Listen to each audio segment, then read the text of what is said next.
Subscribe करें film mistake YouTube channel को और दबाएं इस घंटे को ताकि आप देख सकें हमारी वीडियोस सबसे पहले। तो फिल्म की स्टार्टिंग में ही धनुष इस चीज से चाचा को टकला बना देता है। ओह चाचा का गला काट देता है। लेकिन एक सेकंड, थोड़ी देर पहले तो ये चीज यहाँ कहीं आसपास दिखाई ही नहीं दे रही थी, फिर एकदम इसके पास कहाँ से आ जाती है रे बाबा। और पहले चाचा ने पैरों में चप्पल पहनी होती है, लेकिन जब ये पीछे की तरफ गिरते हैं तो पैरों से चप्पल गायब हो जाती है। वाह भाई। अब इस सीन में ये लोग इस बंदे को बांध के घोड़े से घसीटते हुए ले जा रहे हैं, लेकिन मैं तो इस बंदे का काम के प्रति डेडिकेशन को देख के हैरान हूँ। भाई इस लेवल का डेडिकेशन अपने को भी चाहिए जिंदगी में अपने काम के प्रति। सीरियसली, इस बंदे के ठीक पीछे एक आदमी को घसीटते हुए ले जाया जा रहा है और इसने एक बार भी मुड़ के नहीं देखा। Oh wow.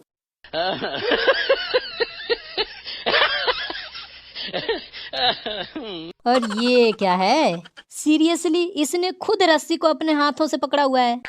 अभी ये चीज हवा में उड़ती आ रही है तो इसका हैंडल इस तरफ है, लेकिन एकदम से इस तरफ हो जाता है। वाह। इस सीन में अभी इस बंदे का हाथ पीछे बंधा हुआ है और जब ये इधर खड़ा है तब भी इसका हाथ पीछे बंधा हुआ है, लेकिन जैसे ही कैमरा इधर से व्यू लेता है इसके तो दोनों हाथ खुले हुए हैं। वाह। और अभी थोड़ी देर पहले इस बंदे को घोड़े से बांध के जमीन पे घसीटते हुए लाया जा रहा था, लेकिन इसकी शर्ट में तो अभी भी बिल्कुल दूध सी सफेदी है। हाँ, वो खून के थोड़े से दाग लगे जरूर हैं, बाकी उसके अलावा तो शर्ट बिल्कुल नीट एंड क्लीन है। But how dude. और इसकी ओवर एक्टिंग देखो, खुद तो बिना मतलब गिरे ही जा रहा है, हाथ फैला के पीछे वालों को और गिरा रहा है। अभी इस सीन में जब अपने गणेश भैया इस चिरकुट को पटकते हैं तब वो बंदा उतनी दूर होता है, लेकिन जितनी देर में ये इसको पटक के पीछे घूमते हैं वो यहाँ पहुंच जाता है। आई वेट कि ये गोल्ड मेडल ला सकता है, ये गलत फील्ड में आ गया है बंदा, इसको स्पोर्ट्स में भेजो भाई। और अभी ये चिरकुट पार्टी लगभग 12-15 लोगों की होती है, लेकिन अपने गणेश भैया मारते सिर्फ 5-6 को ही है और बाकी सारे दुम दबा के यहाँ वही 9-2-11 हो जाते हैं। वाह भाई। और अभी यहाँ पे कोई नहीं होता है, लेकिन जैसे ही गणेश भैया पीछे मुड़ के 2 कदम चलते हैं ये लोग यहाँ पे प्रकट हो जाते हैं। और अभी थोड़ी देर पहले ही तो ये लोग बारिश में भीग रहे थे, फिर इतनी जल्दी इनके कपड़े और बाल सूख भी गए। But how dude. तो इस सीन में ये लोग शर्ट को ड्रॉयर से सुखा रहे हैं, मतलब इनके पास कोई दूसरी शर्ट ही नहीं है। वाह भाई। और इस सीन को देख के मैं ये नहीं समझ पा रहा हूँ कि ये लोग इस जगह को और कितना साफ करने की कोशिश कर रहे हैं। मतलब इतने सारे लोग मिलके ऐसी जगह पे झाड़ू लगा रहे हैं जहाँ कूड़ा के नाम पे कुछ है ही नहीं। ये क्या है? और अभी इसके गले में कोई नेकलेस नहीं होती है, फिर ये एकदम से कहाँ से प्रकट हो जाती है रे बाबा। और हाँ चलो, एक बार को मान लिया कि कपड़े के अंदर था अभी, तो इतनी जल्दी वो बाहर क्या करने आ गया? क्या उसको अंदर गर्मी लग रही थी जो हवा खाने बाहर आया है? और यहाँ जब गणेश भैया अंदर जाते हैं तब ये अकेले ही होते हैं, लेकिन जैसे ही कैमरा आगे से व्यू लेता है चचा भी प्रकट हो जाते हैं। और यहाँ ऐसी क्या हवा चल रही है जो सिर्फ इसी को लग रही है? हाँ, थोड़ी थोड़ी इसे भी लग रही है, लेकिन बाकी सबका क्या? उन्हें तो इत्तू सी भी नहीं लग रही है। But how dude. इस सीन में ये देख तो ऐसे रही है जैसे किसी दूर के बंदे को पहचानने की कोशिश कर रही हो, और एक्सप्रेशन भी वैसे ही दे रही है, लेकिन ये लोग बातें क्या कर रहे हैं ये इसे बराबर सुनाई दे जाता है। Explain everything. और अभी ये इस तरफ देख के बातें कर रही होती है, लेकिन जैसे ही कैमरा इधर से व्यू लेता है ये तो सामने देख के बातें कर रही है। इसका मतलब पहले ये लोग कहीं उस साइड पे थे, फिर ये लोग एकदम से इधर आ जाते हैं। वाह। But how dude.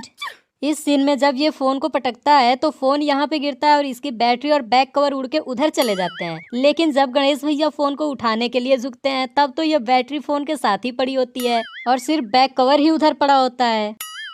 भाई पहले तो कोर्ट में स्वच्छ भारत अभियान चलाओ, क्योंकि सिर्फ इतनी सी जगह पे जब आधा किलो धूल पड़ी है तो पूरे कोर्ट में तो ट्रक भर के निकलनी है।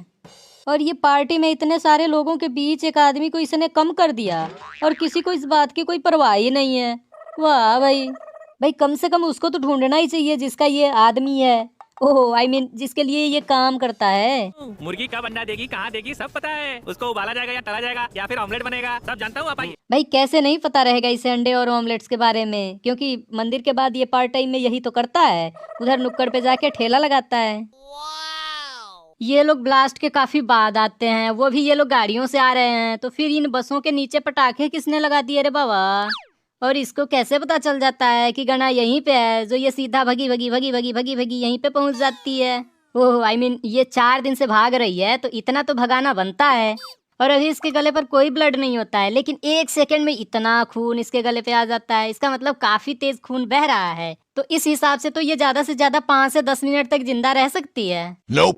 और अभी इन सारे लोगों के हाथों में सिर्फ तलवारें ही होती हैं, लेकिन थोड़ा आगे जाके इसके हाथ में ये पानी की बोतल आ जाती है। जादू। और जब गना इस डुओडेंट को उठाता है, ओह आई मीन जिसमें ये आगे 3 निकला होता है उसे ट्राइडेंट कहते हैं, तो इसमें सिर्फ 2 ही निकला है, इसलिए ये डुओडेंट हुआ। हाँ समझ गया। अच्छा खैर छोड़ो इस बात को। तो जब गना इस चीज को उठाता है तो इस पे बहुत सारा रेड कलर लगा हुआ होता है, लेकिन थोड़ी देर पहले तो इस पे कोई कलर था ही नहीं रे बाबा, तो ये किधर से आया। और जब गना यहाँ से उतर रहा होता है तब तो ये नंगे पाँव होता है, लेकिन थोड़ा आगे जाके इसके पैरों पे जूते आ जाते हैं। वाह। और इस सीन में अभी ये सारी औरतें ये जो हॉर्न्स बंधे हुए हैं उसके आगे खड़ी होती हैं, लेकिन अगले ही पल वो तो उसके पीछे खड़ी होती हैं। But how dude. अब ये कलर यहाँ पे कहाँ से आ जाता है पता नहीं, क्योंकि यहाँ पहले तो कुछ भी नहीं था। वाह। और इसको इतनी चोट लगी है, और वो भी चोट ऐसी वैसी नहीं बल्कि खतरनाक लेवल की। और ये लोग उससे जल्दी से हॉस्पिटल ले जाने की बजाय कहानियां सुन रहे हैं। भाई जो भी हुआ बाद में पूछ लेना, पहले तो उसे हॉस्पिटल ले जाओ। इस सीन में गना ने ये वाली शर्ट पहन रखी है, और यहीं से ये लोग सीधा बार में जाते हैं, लेकिन जब ये बार में पहुंचते हैं तब इसने ये शर्ट पहन रखी होती है। फिर डांस करते हुए ये, फिर जब ये लोग यहाँ पहुंचते हैं तब इसने ये शर्ट पहन रखी होती है। But how dude. भाई गोली डाल के रखो इसमें, नहीं तो पता चला कि जब जरूरत पड़ी तब तुम बैठ के गोलियां भर रहे हो इसमें, और तब तक सामने वाले ने तुम्हारी पुंगी बजा दी। अब आप लोग इस सीन को ध्यान से देखो और सोच के बताओ कि ये बंदा क्या करने की ट्राई कर रहा है। अभी ये अकेला होता है, फिर ये 2 लकड़बग्घे एकदम से यहाँ पे प्रकट हो जाते हैं। वाह। और ये पेपर देने वाला क्या भूत था? 1 सेकंड में ही यहाँ से गायब हो जाता है। Explain everything. Seriously I mean ये पूरी 3 औरतें इसके ठीक आगे 10 फीट की दूरी पर खड़ी हैं और इसे दिखाई नहीं दे रही हैं। वो लगता है इसको नजदीक का दिखाई नहीं देता। इसको तो बाबा राम रहीम से sorry I mean Baba Ramdev से संपर्क करना चाहिए। इसके यहाँ पे तो कोई चोट नहीं लगी थी, फिर ये बैंडेज क्यों लगा है रे बाबा? तो कुल मिला के इन लोगों के पास एक ही गन है, लेकिन लोग इतने सारे हैं जो कि किसी काम के नहीं हैं, और उस गन की बुलेट्स भी इसने निगल लिया है, जो कि अब जाके सुबह निकलेगी कहीं। तो भाई इतने सारे बेकार लोगों को रखने से अच्छा था कि 2-4 अच्छी गन्स खरीद लेते। सबसे पहले तो मुझे कोई ये बताओ कि इस व्हील चेयर पे इस रूम में लाया किसको गया है, क्योंकि इसके लिए तो व्हील चेयर की जरूरत दिख नहीं रही है, और दूसरा कोई यहाँ पे है नहीं, और उसके बाद उसको छोड़ भी दरवाजे पर ही गया है। वाह भाई। और ये मैगजीन निकल गई, एक बार को चलो मान भी लेते हैं, मैगजीन से गोली निकल गई, ये बात हजम हो नहीं रही है। अभी मैंने पचवाला खा लिया है, शायद ये बात हजम हो जाए। चलो आगे बढ़ते हैं। और भाई ये जबरदस्ती किसी को कुछ खिलाने के लिए उसके मुंह में डालने के बाद उसके मुंह के साथ साथ नाक को भी बंद करना पड़ता है, वरना वो नाक से सांस लेता रहेगा और मुंह में जो पड़ी चीज है वो वैसे ही पड़ी रहेगी, वो निकलेगा ही नहीं। लेकिन ये तो यहाँ ही निकल गया। लगता है इसको बुलेट्स का स्वाद कुछ ज्यादा ही अच्छा लग गया होगा। और भाई मुझे इस चीज का नाम तो नहीं पता, लेकिन इससे आदमी को शॉक दिया जाता है जब किसी की सांस रुक जाती है, यानी कि इस चीज को सिर्फ इमरजेंसी वार्ड में ही होनी चाहिए। तो सीन ये है कि इतनी सी चोट के लिए इसको इमरजेंसी वार्ड में पटक दिए हैं सब। वाह भाई। मारने से टीवी टूट गया ये तो समझ में आता है, लेकिन ये चीज तो दीवार पे ऊपर अलग लगी हुई है, फिर ये कैसे टूट जाती है रे बाबा? Explain everything. और भाई ये कंप्यूटर क्या बिना पावर के ही चलता है, क्योंकि पावर सप्लाई के लिए कोई वायर तो लगी ही नहीं है। अच्छा चलो मान लिया एक बार को कि इनबिल्ट बैटरी होगी, लेकिन कीबोर्ड और माउस तो चाहिए ही ना। हाँ वायरलेस ही, लेकिन चाहिए तो, लेकिन यहाँ तो है ही नहीं। और भाई ये बंदा इतना अमीर है और इसने घर में फर्नीचर टूटे फूटे रखे हुए हैं, देख रहे हो? ये यहाँ से टूटा हुआ है, ये भी यहाँ से पहले से ही निकल रहा है। भाई तो ये पैसों का करेगा क्या? क्योंकि एक दिन मर जाएगा कुत्ते की मौत, जग में सब कहेंगे। भाई जब इनके घर के सारे अप्लायंसेस बिना इलेक्ट्रिसिटी के ही चल रहे हैं तो इनके घर में बिजली की जरूरत ही क्या है? और ये देख रहे हो, ये टकराता बिल्कुल सामने से है और इसके चोट इस साइड पे लग जाती है। वाह। अभी यहाँ पे आसपास में कहीं भी पेट्रोल का कोई भी जरीकन नहीं रखा होता है, लेकिन ये 1 सेकंड में कहाँ से ले आता है रे बाबा? ये तो जादू है।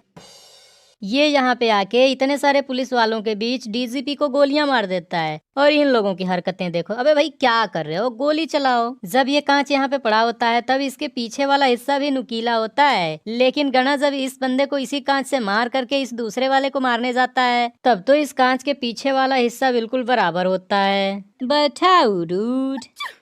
और एक सेकेंड, अभी बीच में मुझे एक ऐसी चीज दिखाई दी जो मैं दिखाता हूँ अभी। जब ये इस पहले वाले बंदे को मारता है तब इसके हाथ में जो कांच है उस पे कोई ब्लड ही नहीं लगा है, लेकिन जब ये यहाँ पे आता है तब तो इसमें ब्लड लगा हुआ होता है। वाओ। और जब ये इसको टाइम मिला है तो क्या ये इसके साथ टाइम पास कर रहा है? भाई गोली मार, उसको खेल खत्म कर, नहीं तो ये वही बंदा है जिसने तेरे घर में घुस के तेरे साथ साथ तेरे 50 और आदमियों को अकेला ही कूटा था और तू कुछ नहीं कर पाया था। और जब इसे इन सबको मारने में सिर्फ 2 ही मिनट लगना था तो फिर ये पिछले 5-10 मिनट से उनसे बेकार में ही मार खाए जा रहा है। भाई 2 मिनट में इन सबको खत्म करके अब तक तो तू अपने चाचा को लेके हॉस्पिटल पहुंच गया होता है। और अभी ये टकलू अपने गणेश भैया पे गोलियां चलाते हैं, लेकिन ये क्या, अपने गणेश भैया तो उधर बाएं साइड पे हैं और ये गोलियां इधर सामने चलाई जा रहा है, तो गोलियां उधर कैसे पहुंच जा रही थी रे बाबा। और ये अभी गिरता यहाँ जीप के बिल्कुल जस्ट बगल में ही है, लेकिन अगले सीन में ही ये यहाँ पे पहुंच जाता है। वाह। और भाई ये विलेंस की इतनी बेइज्जती क्यों है? मतलब ये गन लेके हथौड़े से मार खा रहा है, अच्छा लगता है? तौबा तौबा, सारा मूड खराब कर दिया। और ये इसके सर पे 350 ग्राम मिट्टी कहाँ से आ गई है रे बाबा? नहाता धोता नहीं है क्या? और इसके हाथ में पहले से ही 2-2 माइक है, मतलब ये 2-2 माइक लेके ही आया था कि एक गना को दे दूंगा और एक से अपने ही बात करूंगा, मतलब इसको पहले से ही पता था। वाह अंतर्यामी जी, आप तो कति बाबा राम रहीम के चेले लग रहे हो। डीजीपी को 3 गोलियां लगी और 1 गोली मेरे चाचा को लगी। हैं? भाई डीजीपी को 2 गोलियां लगी हैं और तेरे चाचा को 4-5 गोलियां लगी थी। भाई उन लोगों ने गोलियां खाई हैं, कोई टॉफी नहीं जो तू ऐसी मतलब कुछ भी बताया जा रहा है। तो चलो आज की सभा यहीं स्थगित करते हैं और आप हाँ जाते जाते एक काम करते जाइए, लाइक शेयर सब्सक्राइब करने के साथ साथ घंटे वाले बटन को भी दबाइए, ताकि जब मैं अगली वीडियो अपलोड करूं तो फिर आप वापस आ सको। तब तक के लिए Bye. Have a great time. with